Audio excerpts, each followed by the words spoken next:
और इस वक्त हैदराबाद में ट्रेनी आईपीएस से प्रधानमंत्री नरेंद्र मोदी का संवाद हो रहा है। मुख्य कारण मेरा पिताजी थे। उन्होंने कर्नाटक राज्य के पुलिस में 37 साल का सेवा किया है। ये मेरे बहुत गर्व के बात है। तो मैंने भी उनके तरह भारतीय पुलिस सेवा में मेरा सेवा करने के लिए मैं इस सेवा का चुना हूँ। जय हिंद श्रीमान। रोहन जी, आप बंगलुरु के हैं, हिंदी भी काफ़ी सीख ली हैं और एक लॉ ग्रेजुएट भी हैं। आपने पॉलिटिक्स और इंटरनेशनल रिलेशंस को भी अध्ययन किया है। इस ज्ञान का आप आज की पुलिस व्यवस्था में क्या रोल देखते हैं? श्रीमान, मैं जब ट्रेनिंग में ज्वाइन किया था उस टाइम पे ही मैं हिंदी सीखा है। तो मैं इसके लिए बहुत ट्रेनिंग के लिए आभारी हूँ।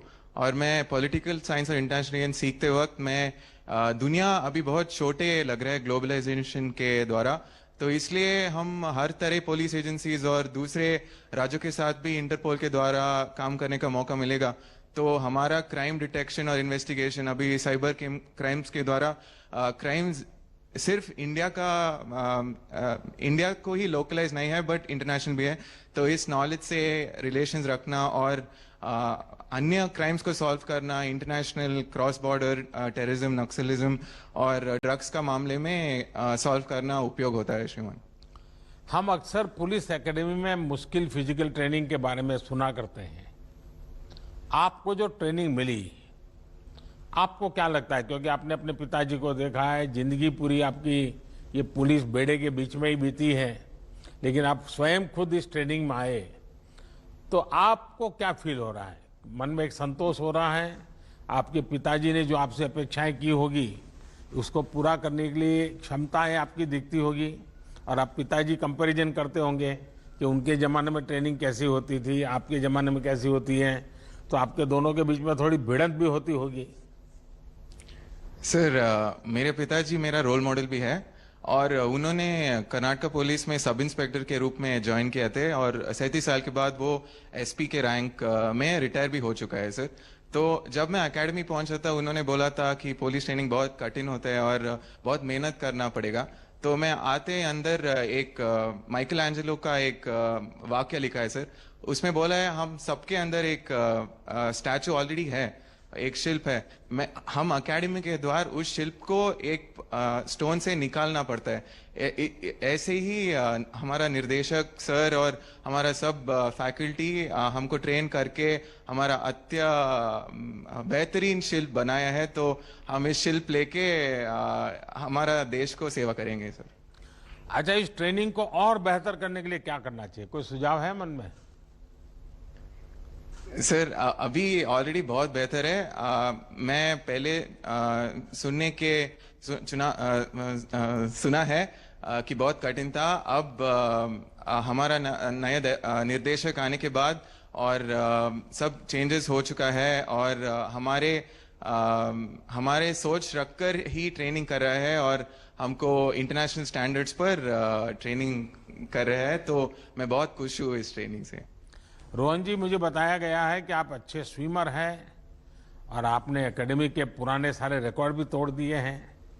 जाहिर है आप आजकल ओलंपिक्स में भारत के खिलाड़ियों के अच्छे प्रदर्शन को भी बराबर फॉलो कर रहे होंगे। आने वाले समय में पुलिस सेवा से बेहतर एथलीट्स निकालने के लिए भी या फिर पुलिस के फिटनेस बल को सुधारने के लिए आपके मन में कोई विचार आता है कि आज आप देखते होंगे कि इसके बाद पुलिस का जरा बैठना, उठना, चलना सब जरा कुछ अलग ही नजर आता है। आपको क्या लगता है? सर, एकेडमी में हमको फिटनेस का एक बहुत ध्यान दे जाता है सर।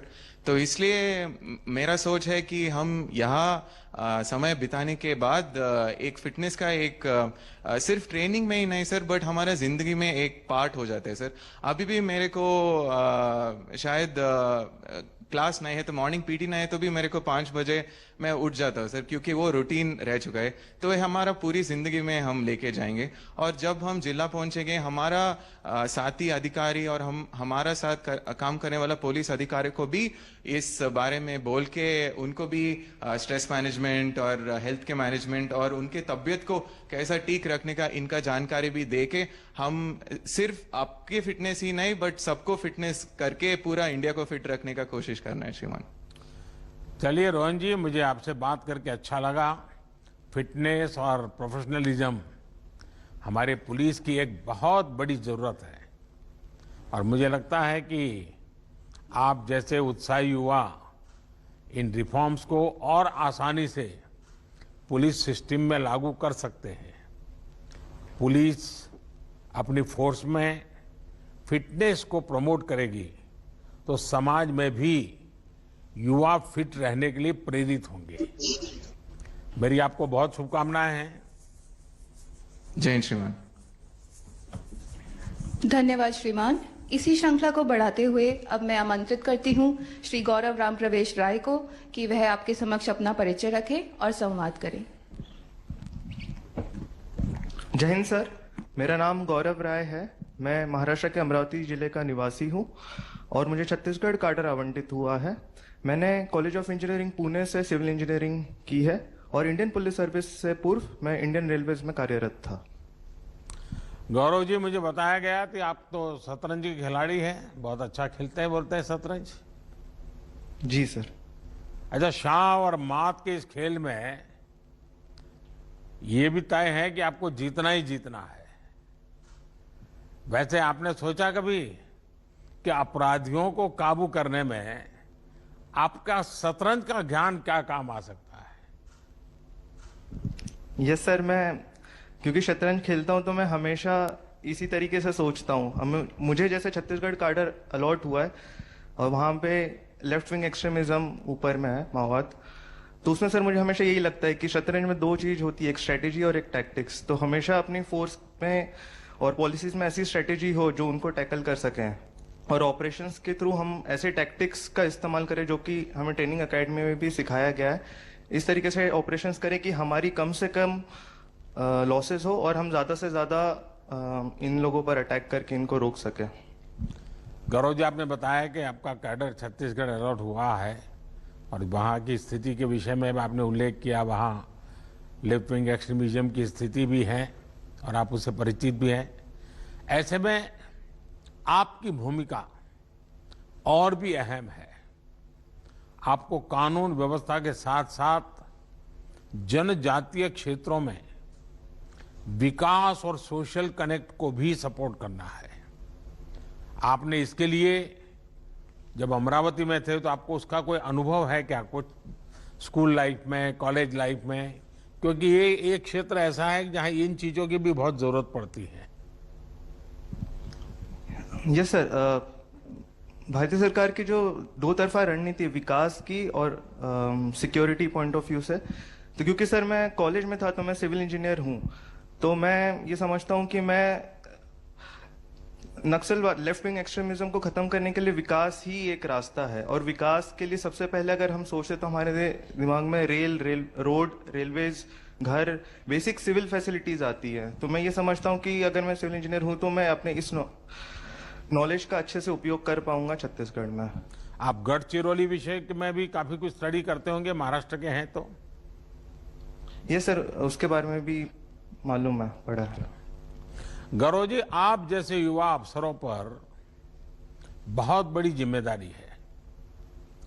साइबर फ्रॉड्स हो या फिर हिंसा के रास्ते पर गए युवाओं को मुख्य धारा में लाना हो, बीते सालों में बहुत परिश्रम करके माओवादी हिंसा को हम सीमित कर रहे हैं। आज जनजातीय क्षेत्रों में विकास और विश्वास के नए सेतु बनाए जा रहे हैं। मुझे विश्वास है कि आप जैसी युवा लीडरशिप इस काम को तेजी से आगे बढ़ाएगी। मेरी आपको बहुत शुभकामनाएं हैं। धन्यवाद सर। जय हिंद। श्रीमान, आपका बहुत धन्यवाद। अब मैं आमंत्रित करना चाहूंगी सुश्री रंजीता शर्मा को कि वह आपके समक्ष अपना परिचय रखें और अपने विचार व्यक्त करें। जय हिंद सर, मेरा नाम रंजीता है। मैं हरियाणा से हूं और मुझे राजस्थान काडर एलोकेट हुआ है। सर, मेरी डिस्ट्रिक्ट प्रैक्टिकल ट्रेनिंग के दौरान शुरुआत में ही एक अति विषम लॉ एंड ऑर्डर सिचुएशन का ज़िले में सामना करना पड़ा। सर, इस दौरान मुझे संयम के स्पेशली पुलिस फोर्सेस में संयम के महत्व का ज्ञान हुआ। सर, क्योंकि लगभग सभी तरह के आंतरिक सुरक्षा के मामले हों या लॉ एंड ऑर्डर की सिचुएशन हो, वहाँ पर हम अपने ही देश के नागरिकों का सामना कर रहे होते हैं और इस परिस्थिति में ये ज़रूरी हो जाता है, अति आवश्यक है कि हम संयम बरतें। और जैसा कि सर हमारी अकादमी में भी काफ़ी जगह हम ये पढ़ते हैं कि सरदार पटेल जी ने आईपीएस प्रोबेशनर्स और आईपीएस अधिकारियों को संबोधित करते हुए कहा था कि अगर कोई जिस क्षण एक पुलिस अधिकारी अपना संयम खो देता है, उसी क्षण वो एक पुलिस अधिकारी नहीं रहता। तो सर, और इस ट्रेनिंग के दौरान सर, चाहे वो अकादमी में हो या चाहे वो ज़िले की जो व्यवहारिक प्रशिक्षण था उसके दौरान हो, ये लगातार एहसास होता रहा कि जो पुलिस के आदर्श हैं, जो मूल्य हैं, जैसे कि धैर्य हो, संयम हो या साहस हो, उसका सर मुझे लगातार आभास होता रहा। रंजीता जी, आपने ट्रेनिंग के दौरान जो भी उपलब्धि हासिल की है उनके लिए आपको बहुत बहुत बधाई। और अभी अतुल जी आपका वर्णन भी कर रहे थे। आपके बारे पढ़ और सुन रहा था तो लगा कि आपने हर जगह अपना सिक्का जमाया है। आपने जो कुछ भी हासिल किया है उसे आपके घर, गांव, अड़ोस पड़ोस में अब बेटियों को लेकर बदलाव दिखता है या नहीं? क्या अनुभव आता है? सर, प्रथम धन्यवाद सर। सर, आसपास जो परिवार है, परिवारगण है, मित्रगण है, समाज है, सर हमारे जैसे ही सिलेक्शन के बाद में पता चला कि सिलेक्शन हुआ है तो विभिन्न वर्गों से सर कॉल्स आए कि आप आइए और हमारे यहाँ बच्चों से बातचीत कीजिए। और उसमें विशेषतः सर जो गर्ल चाइल्ड था सर, उस पर फोकस रहा कि आप उनसे बात कीजिए क्योंकि आप एक मोटिवेशन, एक रोल मॉडल की तरह एक्ट कर सकते हैं। सर, यही अनुभव मेरा ज़िले में भी रहा। वहाँ पर भी काफ़ी बार ऐसा अवसर आया जहाँ पर मुझे बुलाया गया कि मैं विशेषतः महिला स्टूडेंट से बात करके उनको मोटिवेट करूँ, उनको इंस्पायर करूँ।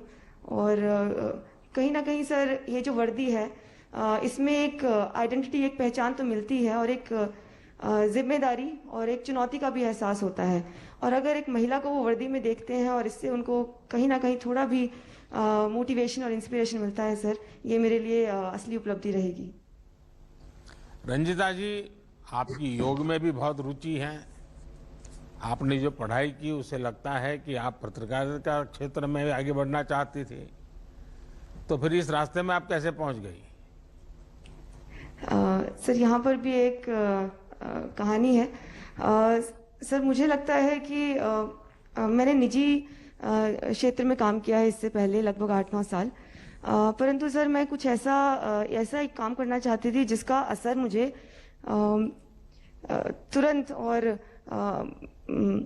तुरंत देखने को मिल सके और समाज के करीब से मैं उस समाज के लिए काम कर सकूं। सर, क्योंकि निजी क्षेत्र में आपका दायरा बहुत सीमित रहता है, तो वहाँ पर उसका वो व्यापक तरीके से आप अपनी छाप नहीं छोड़ सकते हैं। तो प्रशासनिक सेवा हो या पुलिस सेवा हो सर, ये आपको ये मौका देती है।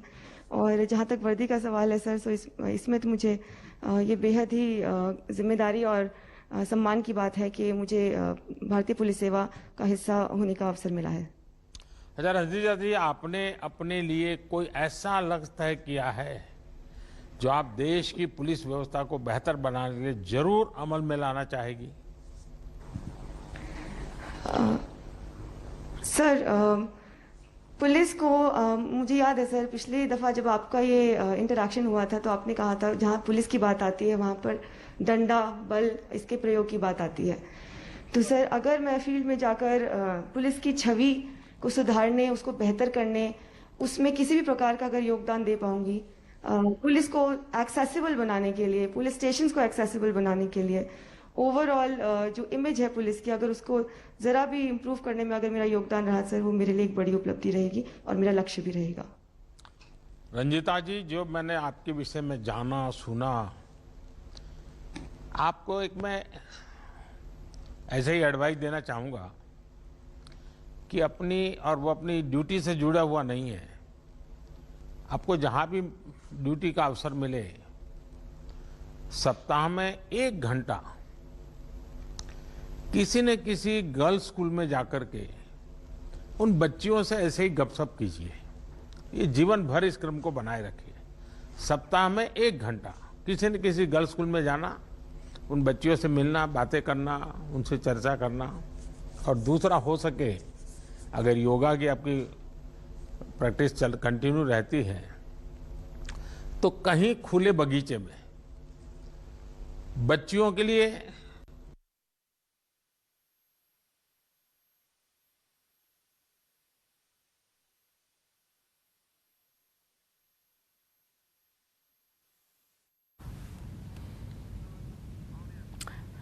तो प्रधानमंत्री नरेंद्र मोदी का ये संवाद, ये तमाम ट्रेनी आईपीएस ऑफिसर्स हैं, उनसे बातचीत कर रहे हैं, उनके बारे में जान रहे हैं कि ये यंग आईपीएस ऑफिसर्स जो कि जाकर अलग अलग जो कैडर इनको प्रोवाइड हुआ है वहां जाकर क्षेत्र के लिए काम करेंगे, तो इनकी सोच क्या है, क्या इनका प्लान है, जो अभी समस्याएं हैं उनको कैसे देखते हैं, उनका निराकरण कैसे करेंगे।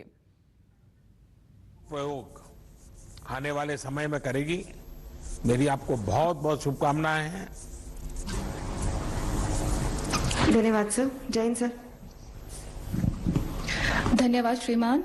इसी क्रम में अब मैं आमंत्रित करती हूं अपने साथी प्रशिक्षक अधिकारी श्री निधिन राज पी को कि वह आपको अपना परिचय दें और आपसे वार्तालाप जारी रखें। Jai Hind, sir. My name is Nidhin Raj. I am from Kasaragod district of Kerala and I was allocated to Kerala cadre, sir. Jai Hind, sir. I have been to Kerala many times.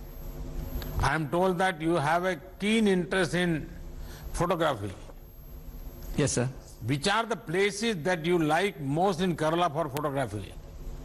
Sir, especially the Western Ghats part, sir. And I am belongs to the district of Kasaragod, and we have a lot of forts, Bekal Fort, and the parts of Western Ghats also I would like to shoot, sir. I am told that during your training, Belongs to the district of Kasaragod, and we have a lot of forts, Bekal Fort, and the parts of Western Ghats also I would like to shoot, sir. I am told that during your training, probationers are organized into squads of 20-22 officers. What has been your experience with your squad? Sir, actually, when we are in the squad, we are realizing that we are not alone in the academy. We are supported by a lot of colleagues. And because of that, initially we were thought that because of the many of heavy outdoor activities, we won't be able to do that. That was the initial impression many of us had. But because of the support of our squad mates, we could achieve everything. Even we could thought of that we can do beyond that. Even the 40-kilometer route march or the 16-kilometer run that we did, that is all because of the support from the squad mates, sir. Nitinji, I am told that you like teaching also. Do continue to pursue this passion of yours when in service. This will Sir, also help you develop a deep connect with people. Yes, sir, I wanted to pursue that also, sir. Like, I think for creating awareness in the society, a police officer should know how to communicate to the society. I think teaching is one of the way so with which we can communicate properly with the students and with the general public, sir. Wish you all the best. Thank you, sir. Jai Hind, sir. Jai Hind. इसी श्रृंखला को आगे बढ़ाते हुए अब मैं आमंत्रित करती हूं डॉक्टर नवजोत सिमी को कि वह महोदय के सामने अपना परिचय रखें और वार्तालाप को जारी रखें। जय हिंद श्रीमान, मेरा नाम नवजोत सिमी है। मैं पंजाब के गुरदासपुर जिले से हूं और मुझे बिहार काडर आवंटित हुआ है। सर, मैंने डेंटल सर्जरी में स्नातक की डिग्री लुधियाना से की है। मेरी डिस्ट्रिक्ट ट्रेनिंग पटना में हुई और इसी दौरान महिला पुलिस कर्मचारियों की बढ़ती संख्या, साहस और प्रेरणा से मैं काफी उत्साहित हुई। जय हिंद श्रीमान। नवजोत जी, आपने तो लोगों को दांत दर्द से राहत दिलाने के लिए दांतों की सेहत ठीक करने का जिम्मा उठाया था। ऐसे में देश के दुश्मनों के दांत खट्टे करने का रास्ता आपने क्यों चुना? सर, मैं सिविल सर्विसेज की तरफ सर मेरा झुकाव काफी पहले से ही था। और सर, एक डॉक्टर का काम और एक पुलिस का काम भी लोगों की पीड़ा को दूर करना ही होता है सर। तो सर, मुझे लगा कि मैं सिविल सर्विसेज के माध्यम से और भी एक बड़े प्लेटफॉर्म पर रहकर लोगों की समस्याओं के समाधान में अपना योगदान दे सकती हूँ। आपने पुलिस फोर्स ज्वाइन की है तो ये सिर्फ आपके लिए ही नहीं, देश में बेटियों की नई पीढ़ी को भी प्रेरित करने वाली है। आज पुलिस में बेटियों की भागीदारी बढ़ रही है। इस पार्टिसिपेशन को बढ़ाने के लिए आपका कोई सुझाव हो या फिर आपके कोई अनुभव हो तो मैं जरूर सुनना चाहूंगा। सर, अभी हमारी डिस्ट्रिक्ट प्रैक्टिकल ट्रेनिंग के दौरान बिहार पुलिस एकेडमी राजगीर में हम लोग ट्रेनिंग में थे। सर, वहां पर विमेन कांस्टेबल्स का एक बहुत ही बड़ा बैच था। उनके साथ इंटरेक्शन करने का मुझे मौका मिला। तो सर, मैं इतनी ज्यादा उत्साहित हुई कि वो सब लड़कियां आगे पढ़कर बहुत कुछ बनना चाहती थी। सर, वो बहुत ज्यादा ऑलरेडी ही मोटिवेटेड थी। तो सर, मुझे बहुत अच्छा लगा और मैंने ये सोचा कि जब भी मैं अपने कार्य में, अपने फील्ड में जाऊंगी तो महिलाओं के लिए मैं जरूर कुछ करूंगी ताकि उनकी एजुकेशन में स्पेसिफिकली कोई कमी ना आ सके। सर, जैसा भी हो सका मैं उनके लिए जरूर कुछ करूंगी।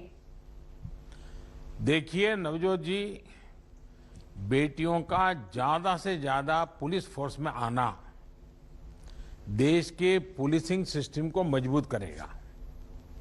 पंजाब हो या बिहार, आप तो महान गुरु परंपरा के राज्यों को कनेक्ट कर रही हैं। और गुरु तो कह गए हैं कि मैं काहू को देत नहीं, नहीं भय मानत आन।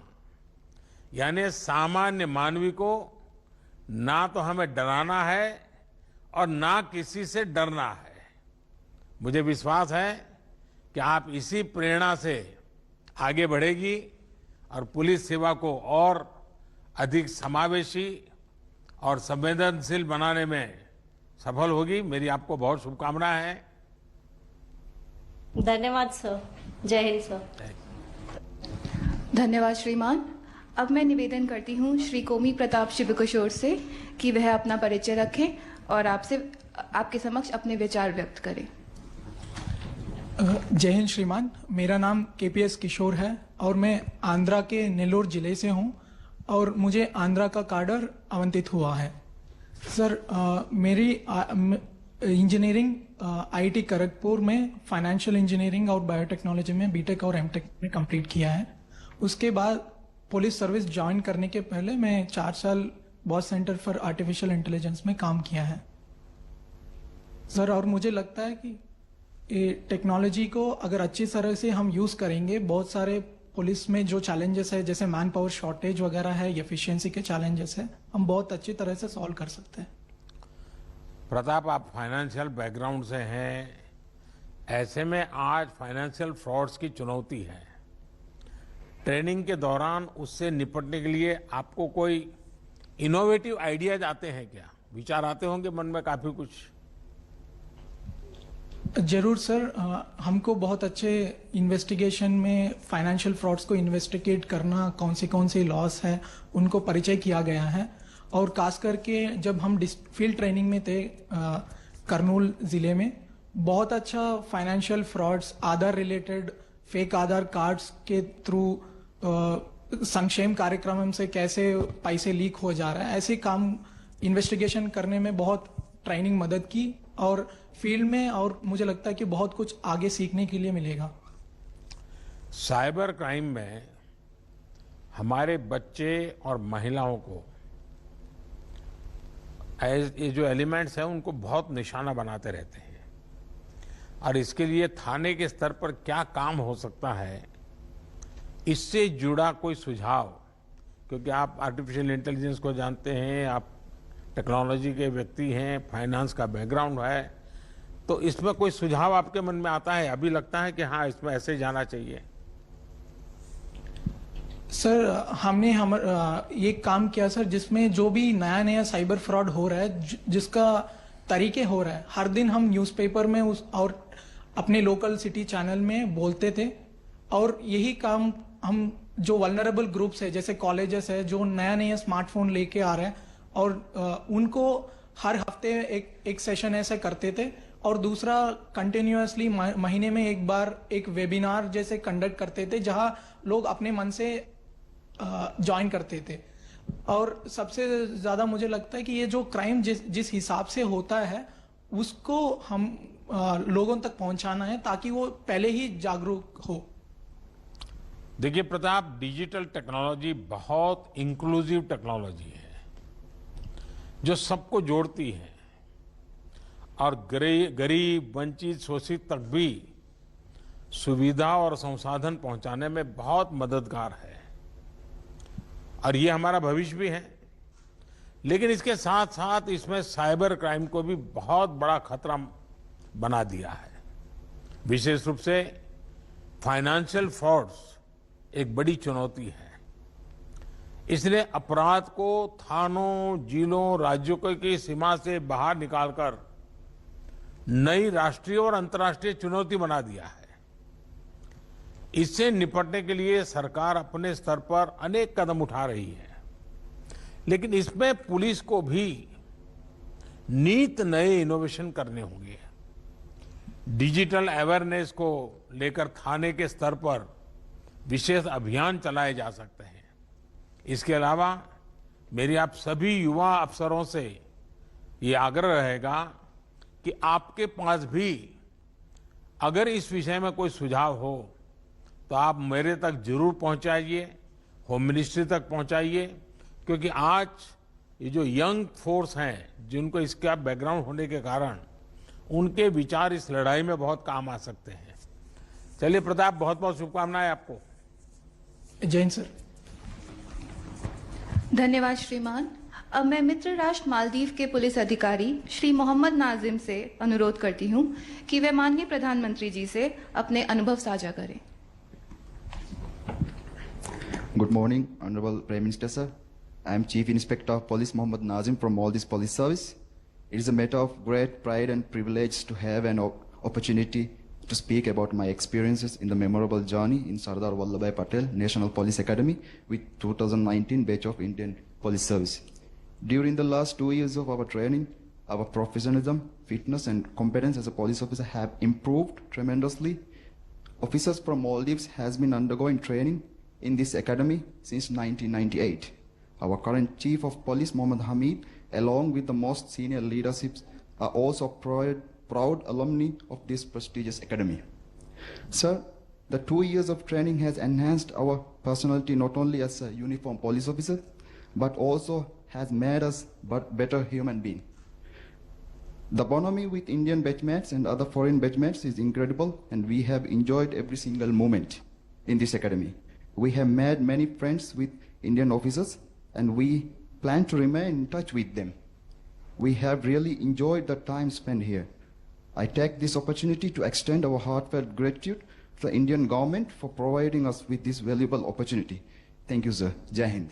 Najeem, what do you find common between India and Maldives? Sir, culture and food is very similar to us, sir. We have officers from Nepal, Bhutan and Mauritius. Did this help you gain some insight about those nations too? Yes, sir, it really helps. We have interacted with all our fellow foreign officers, and we have good knowledge about their policy and the system, sir. Okay, Najeem, wish you all the best. Thank you, sir. Jai Hind. मुझे मालदीव के ये trainee IPS officers हैं जिनसे लगातार प्रधानमंत्री नरेंद्र मोदी संवाद कर रहे हैं। नमस्कार, मैं हूं मानक गुप्ता। अगर आपको हमारा ये वीडियो पसंद आया हो तो इसे लाइक और शेयर जरूर करें और हाँ, हमें सब्सक्राइब और फॉलो करना ना भूलें ताकि आप देश और दुनिया की कोई खबर मिस ना करें। तो जुड़े रहिए हमारे साथ और देखते रहिए न्यूज़ 24।